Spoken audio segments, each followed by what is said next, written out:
इतिहास के प्यारे छात्रों, आइए आज हम लोग जैन धर्म के बारे में जान लिया जाए। जैन धर्म के संस्थापक यदि कहा जाए कि जैन धर्म के संस्थापक कौन थे, तो जैन धर्म के संस्थापक ऋषभदेव थे। कौन थे? तो जैन धर्म के संस्थापक ऋषभदेव थे। ऋषभदेव ने ही जैन धर्म की स्थापना की थी। माना यह जाता है कि जैन धर्म में तीर्थंकरों की संख्या, यानी यदि संस्थापक कह लिया जाए या फिर प्रथम तीर्थंकर कह लिया जाए कि प्रथम तीर्थंकर कौन थे, तो वो ऋषभदेव ही थे। कहा जाता है कि तीर्थंकरों की संख्या जैन धर्म में 24 थी और 23वें यदि कहा जाए कि 23वें तीर्थंकर कौन थे, तो 23वें तीर्थंकर आपके थे पार्श्वनाथ। 23वें तीर्थंकर पार्श्वनाथ थे, जो कि अश्वसेन के पुत्र थे। अश्वसेन के पुत्र थे। अश्वसेन के ये पुत्र थे। वहीं यदि कहा जाए कि जैन धर्म में इन तक जो शिक्षाएं दी गई थी, वो दिया गया था। पहला दिया गया कि हिंसा ना करना, हिंसा नहीं करना चाहिए। दूसरा दिया गया, यानी दूसरा जो स्वीकार किया गया था, जो शिक्षाओं में इनके स्वीकार किया गया था, वो था सदा सत्य बोलना। तीसरा रखा गया था चोरी ना करना। और चौथा रखा गया था, चौथा इनकी शिक्षाओं में रखा गया था संपत्ति ना रखना। यानी कुल मिलाकर के इनके यहाँ यह धारणा थी कि जैसा आप सुने हैं कि साईं उतना दीजिए जितना कुटुंब समाए, मैं भूखा ना रहूं साधु भूखा ना जाए। यानी जो आने वाला अतिथि है वह भूखा ना रहे और हम भूखे ना रहें, सिर्फ इतना ही धन दीजिए। आइए आगे 24वें तीर्थंकर के बारे में लिखा जाए कि जैन धर्म के 24वें तीर्थंकर के बारे में यदि कहा जाए कि 24वें तीर्थंकर कौन थे, तो 24वें तीर्थंकर थे महावीर स्वामी।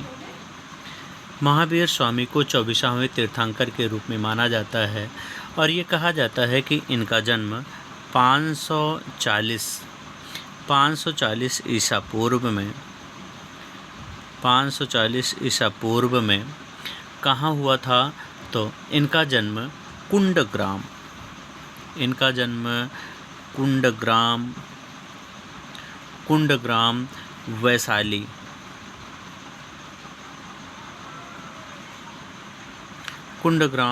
वैशाली में हुआ था। इनके पिता, यदि इनके पिता का नाम कहा जाए कि इनके पिता का नाम क्या था, तो इनके पिता का नाम सिद्धार्थ था।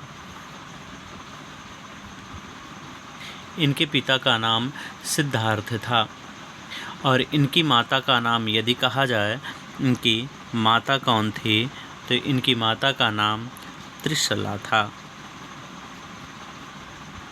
कहा यह जाता है कि यह लिच्छवी नरेश चेटक की बहन थी।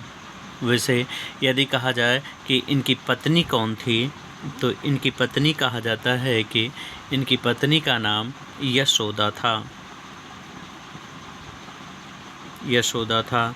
वहीं यदि इनकी पुत्री की बात कही जाए कि इनकी पुत्री कौन थी, तो कहा जाता है कि इनकी पुत्री का नाम प्रियदर्शनी था। इनकी पुत्री का नाम प्रियदर्शनी था। ये तो महावीर स्वामी के जन्म और उनके माता पिता के नाम लिए जाते हैं। वैसे कहा जाता है कि इनके बचपन का नाम वर्धमान था। बचपन का नाम वर्धमान था। कहा तो यह भी जाता है कि ये 12 वर्ष की कठिन तपस्या के पश्चात साल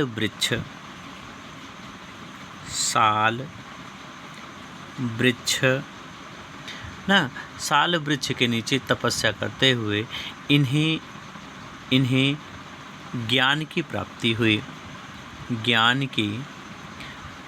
हुई। किस वृक्ष के नीचे? तो साल वृक्ष के नीचे इन्हें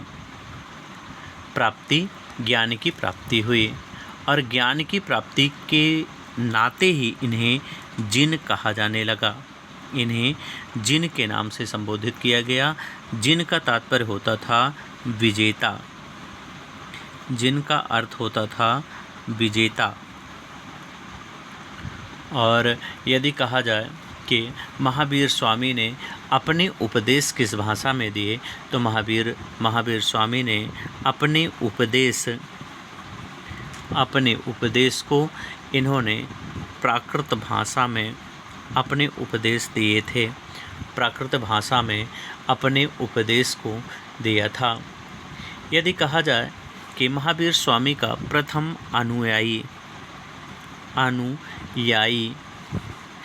अनुयायी कौन था, तो इनका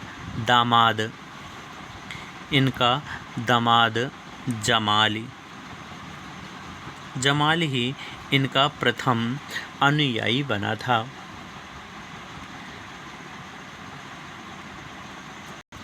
जैन धर्म की शिक्षाओं में जैन धर्म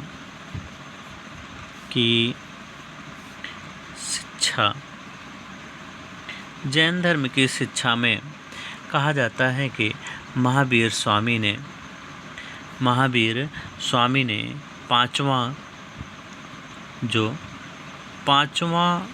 पांचवी शिक्षा जोड़ी थी, उसे कहा गया ब्रह्मचर्य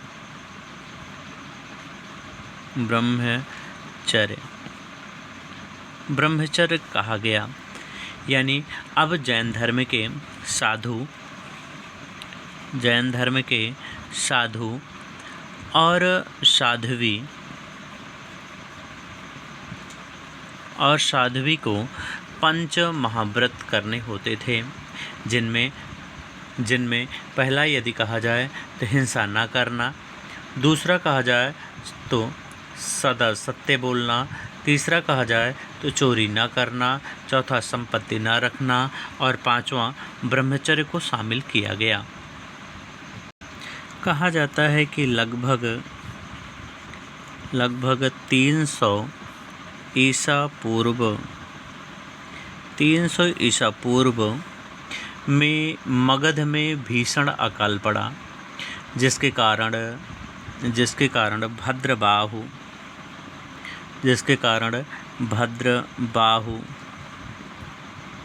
भद्रबाहु के शिष्य अपने शिष्यों के साथ कर्नाटक चले गए, और स्थूल भद्र कहा जाता है कि मगध में ही रहे। और ये स्थूल भद्र और भद्रबाहु कौन थे? तो दोनों महावीर स्वामी के शिष्य थे।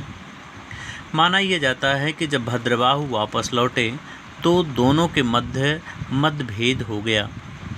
यही मतभेद इस जैन धर्म के विभाजन का कारण बना था। स्थूल भद्र के शिष्य श्वेतांबर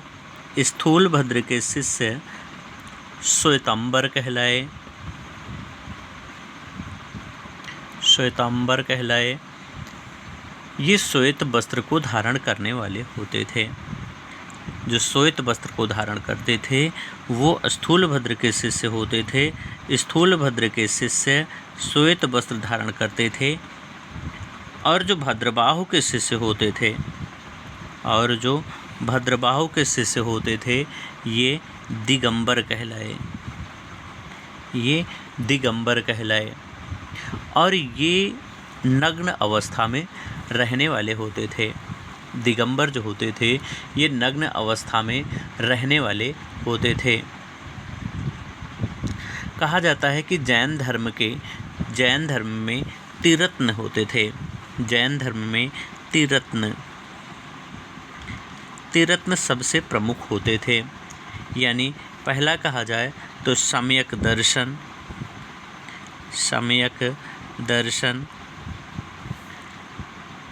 सम्यक ज्ञान, सम्यक आचरण। यानी सम्यक ज्ञान, सम्यक दर्शन, सम्यक आचरण होना जरूरी है। बिना सम्यक आचरण के व्यक्ति ज्ञान की प्राप्ति नहीं कर पाता था। त्रिरत्न के अनुशीलन के लिए 5 महाव्रतों को बनाया गया था। 5 महाव्रतों में यदि कहा जाए सत्य, अहिंसा, आस्तेय, अपरिग्रह और ब्रह्मचर्य को रखा गया। ये वही थे जो जैन धर्म की शिक्षाओं में सम्मिलित किए गए थे। यदि जैन धर्म के प्रमुख सिद्धांत कहे जाएं तो 5 महाव्रत का पालन करना अनिवार्य होता था। यानी जैन धर्म के जो भी साधु और साध्वी होते थे उन्हें 5 महाव्रतों का पालन करना अनिवार्य होता था। मनुष्य का मुख्य लक्ष्य होता था वो मोक्ष की प्राप्ति, वह मोक्ष की प्राप्ति होती थी। जैन धर्म के प्रमुख सिद्धांतों में यदि कहा जाए तो त्रिरत्नों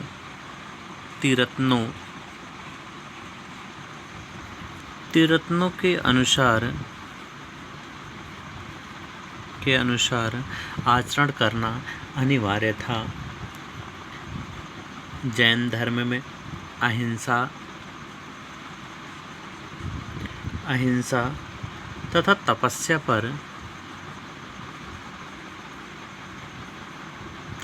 पर बल दिया जाता था। यदि जैन धर्म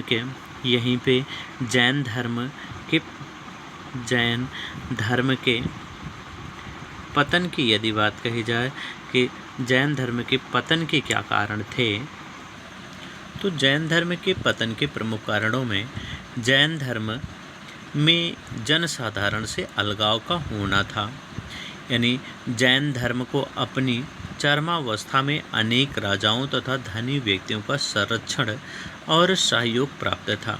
अतः जैन धर्म उनका अनुयायी बन गया और जनसाधारण की उपेक्षा करने लगा। जनसाधारण का संबंध विच्छेद करने से जैन धर्म में अल्पकालिकता का पतन होना प्रारंभ हो गया। प्रचार में शिथिलता। मध्यकाल आने तक जैन धर्म के प्रचारकों का उत्साह कम हो गया। महावीर स्वामी के उपरांत कोई ऐसा भी महान धार्मिक नेता नहीं हुआ जो जैन धर्म के प्रचारकों को संगठित कर पाता। अन्य धर्मों का उत्थान। जैन धर्म के प्रचार से हिंदू धर्म ने अपनी कमियों को दूर करना प्रारंभ कर दिया। परिणाम स्वरूप जैन धर्म की मान्यता का क्षेत्र सीमित होने लगा और धीरे धीरे इसकी नींव कमज़ोर होने लगी। आपसी मतभेद। पार्श्वनाथ और महावीर स्वामी के मध्य मतभेद केवल वैचारिक थे। जैन धर्म के मूल सिद्धांतों में उनकी सामान्य आस्था थी, लेकिन कालांतर में जैन विद्वानों ने पार्श्वनाथ और महावीर के मतों का विवेचना कर अनेक मतों को जन्म दिया। फलतः जैन धर्म दो संप्रदायों में विभाजित हो गया। अगला कहा जाए तो कठोर सिद्धांत। जैन धर्म के सिद्धांत अत्यंत कठोर हो गए थे, विशेषकर अहिंसा का सिद्धांत।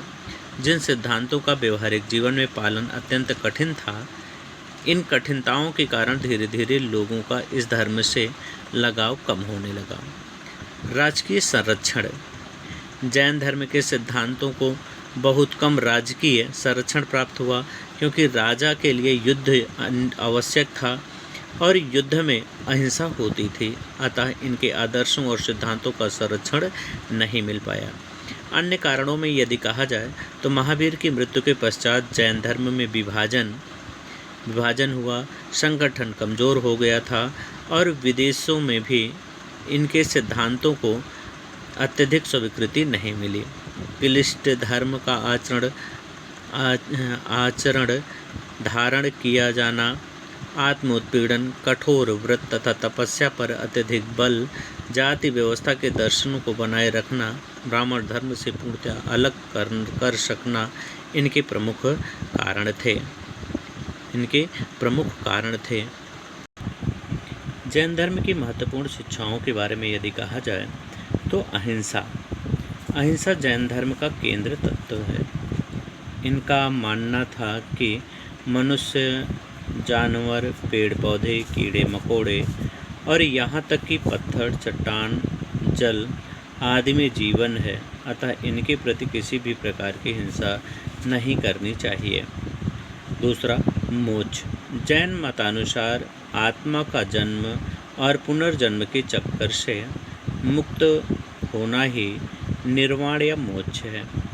तीर्थन और सम्यक ज्ञान, सम्यक विश्वास तथा सम्यक चरित्र के द्वारा मोक्ष को प्राप्त किया जा सकता है।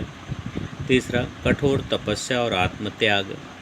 जैन धर्म को मानने वाले लोग अपने शरीर को कष्ट देकर अपने मन और इंद्रियों पर नियंत्रण रखना चाहते थे। इनका मानना था कि भूखे रहकर प्राण त्यागने से मनुष्य को मोक्ष की प्राप्ति होती है। चंद्रगुप्त ने भी इसी विधि का प्रयोग किया था और इस प्रकार की विधि को संलेखना विधि कहा जाता है। अगला, पंच महाव्रत। यदि पंच महाव्रत में कहा जाए तो जैन साधु और साध्वियों को पंच महाव्रत का अनुसरण करना पड़ता था, जिनमें अहिंसा, सत्य, अस्तेय, अपरग्रह और ब्रह्मचर्य का पालन करना अनिवार्य होता था। अगला, यदि पांचवा कहा जाए तो जाति प्रथा में अविश्वास। जैनी लोग यानी जैन धर्म के लोग जात पात के सिद्धांतों को स्वीकार नहीं करते थे। इनका मानना था कि सभी मनुष्य एक समान हैं और यदि एक समान हैं तो हमें सबका सम्मान करना चाहिए और सबके चरण को छूना चाहिए। ईश्वर में विश्वास। जैन धर्म में ईश्वर के अस्तित्व को स्वीकार किया गया है। जैन धर्म में ईश्वर के अस्तित्व को स्वीकार किया गया है, परंतु ईश्वर के स्थान पर जिन अर्थात जो विजेता थे, जिन्हें ज्ञान की प्राप्ति हुई, वही जिन थे, और जिन किन्हें कहा गया जो तीर्थंकर थे से नीचे रखा गया, यानी ईश्वर का स्थान जिन से नीचे रखा गया और सृष्टिकर्ता के रूप में ईश्वर को स्वीकार नहीं किया गया। यानी सबसे ऊपर यदि कहा जाए तो जिन थे यानी तीर्थंकर थे, तीर्थंकर के नीचे ईश्वर होते थे जो सृष्टि के रूप में मनुष्य को स्वीकार नहीं किया गया। यदि जैन संगीत या समितियों की बात कही जाए कि कितनी जैन समितियों का प्रचार हुआ था, तो कहा जाता है कि जैन समितियां केवल 2 थी। 2 जैन समितियों का प्रयोग किया गया था, यानी जैन धर्म के प्रचार के लिए 2 बार संगीत का आयोजन किया गया था। प्रथम यदि कहा जाए कि प्रथम बार कब था, तो प्रथम बार 300 ईसा पूर्व में पाटलिपुत्र में हुआ था। कहाँ हुआ था? तो पाटलिपुत्र में। और उसमें यदि कहा जाए किनके समय में हुआ था, तो यह स्थूल भद्र के समय में हुआ था। और दूसरा यदि कहा जाए कि दूसरा कब हुआ था, तो दूसरा हुआ था 512 ईस्वी में हुआ था। और यह हुआ था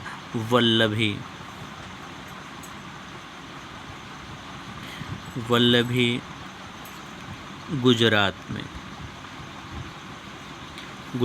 में हुआ था। उस समय यदि इनके अध्यक्ष कहा जाए कि अध्यक्ष कौन थे, तो क्षमा श्रवण थे। क्षमा श्रवण की अध्यक्षता में यह जैन संगीत का आयोजन किया गया था। कब किया गया था? तो 512 ईस्वी में किया गया था। कहाँ किया गया था? तो वल्लभी में। कहाँ? वल्लभी में किया गया था। और यह कहाँ है? तो यह गुजरात में है। पहला कब किया गया? तो पहला 300 ईसा पूर्व में हुआ था। कहाँ हुआ? पाटलिपुत्र में हुआ था। किसके समय हुआ? तो स्थूल भद्र के समय में यह आयोजन किया गया था। वहीं यदि बौद्ध धर्म की बात कही जाए, तो बौद्ध धर्म में 4 बौद्ध संगीत हुए थे। 4 बौद्ध संगीत का आयोजन किया गया था। इसे हम लोग बौद्ध धर्म का जब अध्ययन करेंगे, तो उसमें हम लोग ये देखेंगे कि बौद्ध धर्म में कब कब बौद्ध संगीत हुए, इसके तीर्थंकर कौन थे और किसने इसका प्रतिपादन किया था।